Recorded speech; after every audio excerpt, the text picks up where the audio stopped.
welcome back to My Faith Friday. So today, if you were to ask me about the nature of God, I would probably not know how to explain it to you, and if I tried, I would be here for hours. So I just want to talk to you about who God is in a relationship. I want to start off by sharing with you a point of view that my friend was talking to me about, and she put it in this wonderful way, and I just want to share it with you guys. Imagine you are married and you have your wife or your husband and you're home, and wifey or hubby comes and they're like, babe, I love you so much, you're the apple of my eye, you are the world, you mean everything to me, and I will do anything for you, and I will be faithful to you 90% of the time. You would be like, wait, what? Like, come again? Now, the other scenario she put was, okay, imagine you are with this person and they just come up to you and say, hey, when I get home, I want the dishes to be washed, I want the kids to be dressed, I want my clothes to be ironed, and I want food on the table for me at all times, and I want all this, but I don't really want to be with you, like I want to be out there having fun, but when I come home though, I want everything done. Would you stay? Like, would anybody stay? Really? No. You see, we as humans go into relationships expecting a lot of things. We expect love, we expect affection, attention, and we expect all these other things, but we never think about, when I'm in a relationship, what am I gonna bring to the table? We never think about what we're gonna give, but we always think about what we're gonna get. If you were to put God into play, He would be the one who would stay. And you know why? Because He is loving, and He does not share our human thoughts of, oh my God, this person's so awful, like what am I gonna get? Nothing. No. And you know why? Because what do we have to give Him? Seriously, like, we're the ones that are getting everything back, and we're the selfish ones that don't think about, what am I gonna give? We just think about, what am I gonna get? What is God gonna give me? Like, what is that gonna be? And that's just so insane, and it's so unfair that we are so selfish to think that way. Now, I want to share with you Romans 5:8. It says, but God demonstrated His own love for us in this: while we were still sinners, Christ died for us. Now, let me put it to you this way.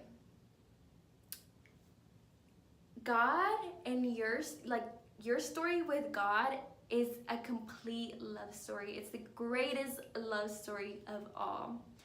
And when you get to know God, you're like, I really like you, God. You are so amazing. Like, I really want this. And God comes to you and He's like, He proposes to you and He says, hey, I have a gift for you. And He says, the biggest gift I could ever give you, I died on the cross for you to come. I died on the cross for you to have this life, for you to receive grace, and that is your biggest gift. And He said, and that gift is this ring.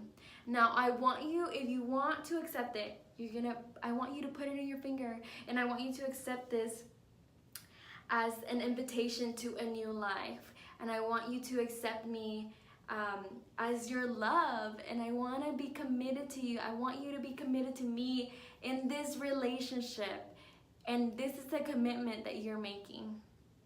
And if you accept it, then I'm proposing to you a new life. I'm proposing to you joy. I'm proposing to you many gifts, but you have to accept it. And we're like, oh my gosh, that's so amazing. Yes. Bam. We accept it. And we go on, and in the honeymoon stages, you're like, God, you're so amazing. This is the most amazing thing that's ever happened to me. Like, I love being with you, Jesus. I love having you in my life.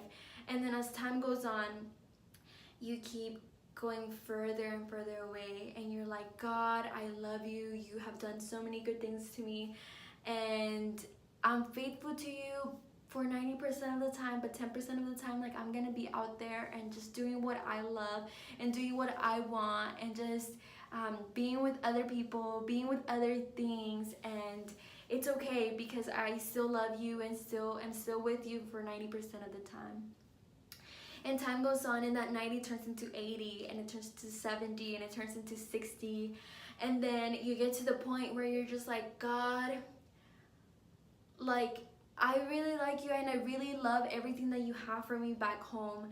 I love the protection that you give me. I love the salvation that you give me. I love your love. I love the comfort that you give me. And I want all of that. But whenever I go out in the world, like, I want to do everything that I have. But God, I still want to come back and enjoy everything you have to give. And God is like,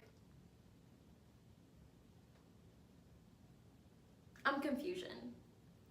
And you become that person, that selfish person, that you want God to give you everything and anything you need. You want him to be back home with open arms, but you want to be out there in the world engaging in all the bad things that you want because you desire it, but you still want God's love. And I'm so sorry to tell you guys that, but that is so selfish, and that is so wrong.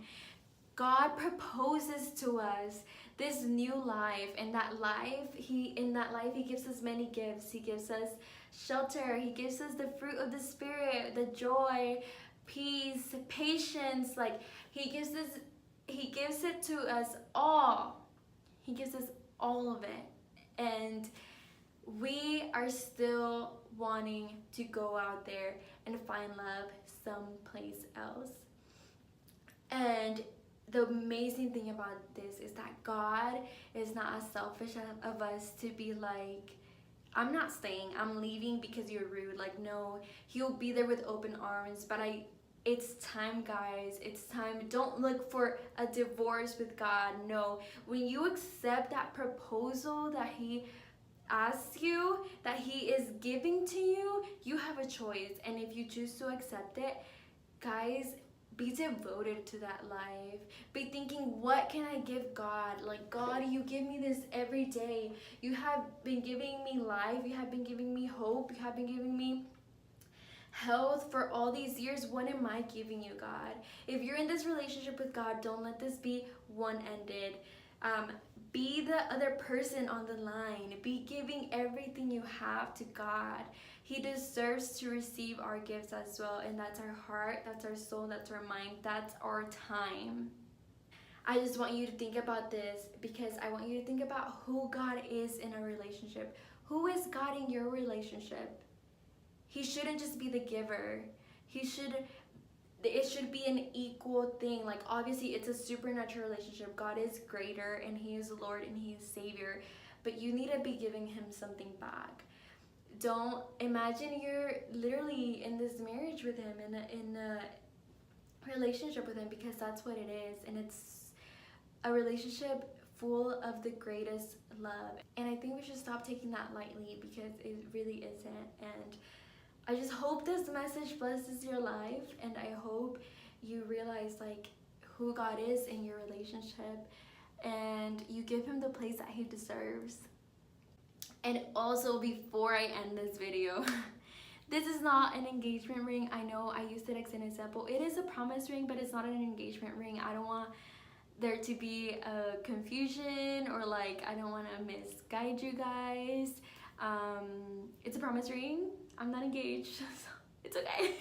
Thank you for listening. I hope to see y'all next time.